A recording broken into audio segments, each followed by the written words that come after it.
بہن نے گھڑے سے پانی نکال کر بھائی کو پلا دیا۔ یہ وہ پانی تھا جس میں امام حسن کی بیوی نے زہر ملا رکھا تھا۔ زہر والا پانی پینے کے کچھ دیر بعد ہی حضرت امام حسن علیہ السلام کی آنتیں اندر ہی اندر کٹنے لگیں اور آپ کو خون کی الٹیاں شروع ہو گئیں اور آنتیں کٹ کٹ کر باہر گرنے لگیں۔ یہ دیکھ کر بی بی زینب بہت ڈر گئیں اور رونے لگی۔ تاریخ لکھنے والوں نے لکھا ہے کہ زہر کے اثر سے حضرت امام حسن کی آنتوں کے 100 ٹکڑے ہو گئے اور آپ کو 3 دنوں تک خون کی الٹیاں آتی رہیں۔ زہر کے اثر سے چہرے کا رنگ ہرا پڑ گیا اور ان 3 دنوں میں حضرت امام حسن علیہ السلام ان تکلیفوں سے گزر رہے تھے جو اگر کسی پہاڑ پر بھی ڈال دی جاتی تو وہ بھی برداشت نہ کر سکتا۔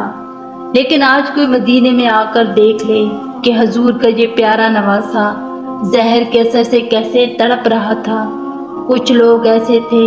جو حضرت امام حسن کی تکلیف کو دیکھ کر خوش ہو رہے تھے، لیکن مدینے میں نیک لوگوں کی بھی بڑی تعداد موجود تھی جن کا رو رو کر برا حال ہو چکا تھا۔ بی بی زینب اپنے بڑے بھائی حضرت امام حسن علیہ السلام کو دیکھتی جاتی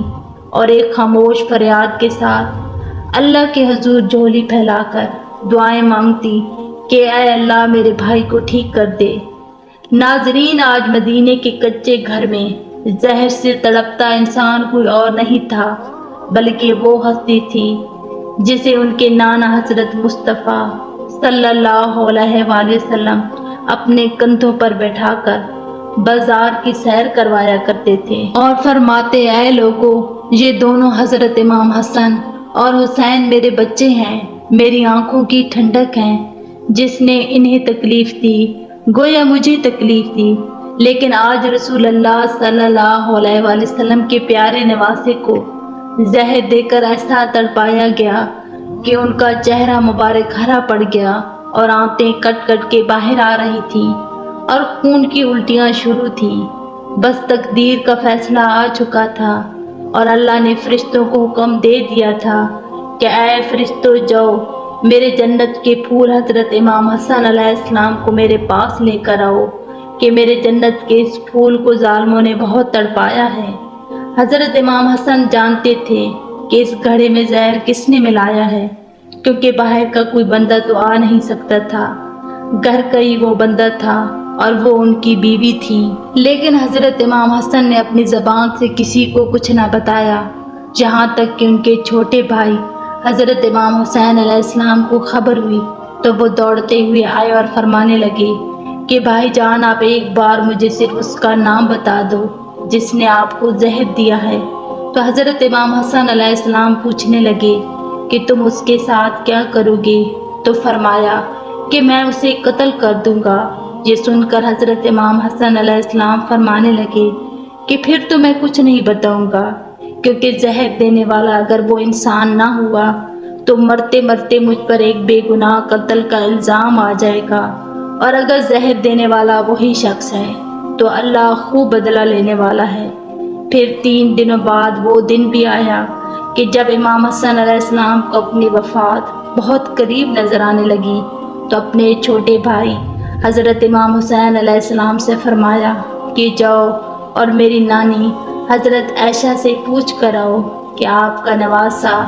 حضرت حسن اپنے نانا حضرت مصطفیٰ صلی اللہ علیہ وآلہ وسلم کے قدموں میں دفن ہونا چاہتا ہے، کیا آپ کی اجازت ہے؟ حضرت امام حسین علیہ السلام جلدی سے حضرت عائشہ رضی اللہ تعالیٰ عنہ کے گھر پہنچے اور فرمانے لگے کہ نانی جان، میرے بڑے بھائی حسن اپنی زندگی کی آخری سانسیں لے رہی ہیں اور اپنے نانا حضور صلی اللہ علیہ وآلہ وسلم کے قدموں میں دفن ہونا چاہتے ہیں، کیا آپ اس کی اجازت دیتی ہیں؟ حضرت عائشہ رضی اللہ تعالیٰ عنہ بھی اپنے نواسے کی ایسی حالت سن کر رو رہی تھی۔ حضرت حسین علیہ السلام کی یہ بات سنتے ہی فرمانے لگی ہاں، میری طرف سے پوری اجازت ہے۔ لیکن جب حضرت حسین علیہ السلام نے آ کر یہ بات اپنے بڑے بھائی حضرت حسن علیہ السلام کو سنائی تو وہ فرمانے لگے کہ اے حسین، مجھے ڈر ہے کہ کہیں نانی نے میری لاج میں یہ اجازت نہ دی ہو، اس لیے جب میری وفات ہو جائے تو پھر سے ایک بار اجازت مانگ لینا اگر اس وقت اجازت دے دیں تو وہی دفن کر دینا، ورنہ مسلمانوں کے قبرستان کے بیچ میں میری قبر بنانا۔ اے حسین، ایک بات کا خیال رکھنا کہ نانا کے قدموں میں قبر بنتے وقت اگر کچھ لوگ مخالفت کریں تو لڑائی جھگڑا مت کرنا، اور ایسی حالت میں مجھے میری امی فاطمہ کے بغل میں لے جا کر دفن کر دینا۔ آخر وہ وقت آیا کہ حضرت امام حسن نے کلمہ پڑھا اور جان اپنے اللہ کے حوالے کر دی۔ وفات ہوتے ہی ہر طرف کوہرام مچ گیا، بازاروں اور شہروں سے لوگ سمٹ سمٹ کر مدینہ آنے لگے، اور ایسی بھیڑ جمع ہوئی کہ ایک راوی لکھتے ہیں کہ حضرت امام حسن علیہ السلام کے جنازے میں اتنے لوگ تھے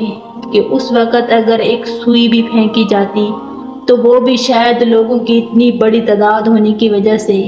زمین پر نہ گر پاتی۔ حضرت امام حسن علیہ السلام کو غسل دے کر کفن پہنایا گیا اور پھر جنازہ تیار کر کے مسجد نبوی کے سامنے لے جا کر رکھ دیا گیا۔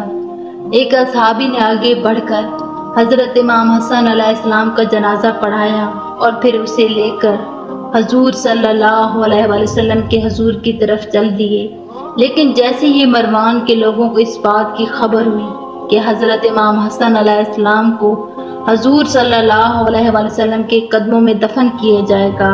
تو سبھی تلواریں لے کر لڑنے آ گئے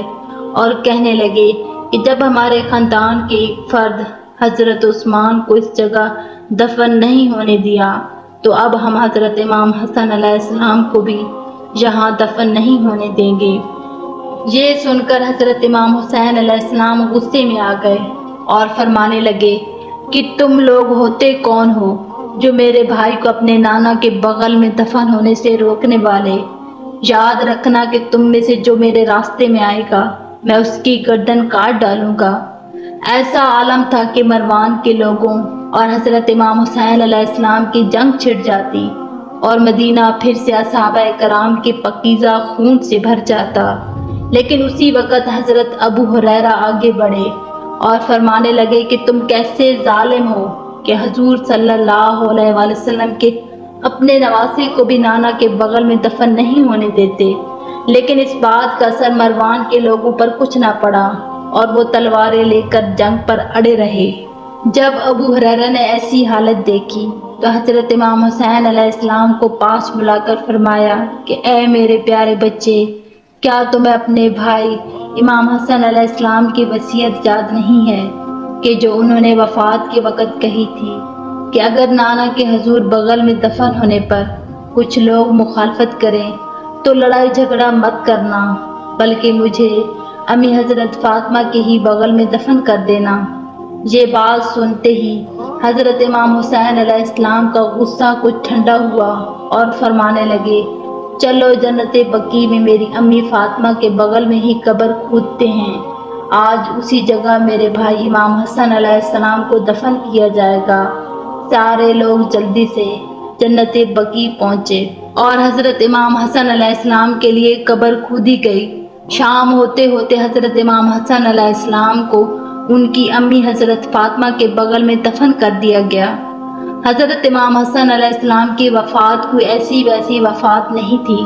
بلکہ اس کا اثر عالم اسلام پر ایسا پڑا کہ بنو ہاشم کی عورتوں نے ایک ماہ تک سوگ منایا، بازار بند ہو گئے اور لوگوں نے کام کرنا چھوڑ دیا،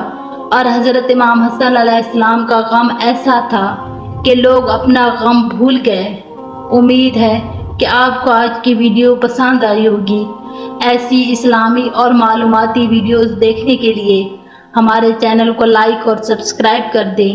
شکریہ۔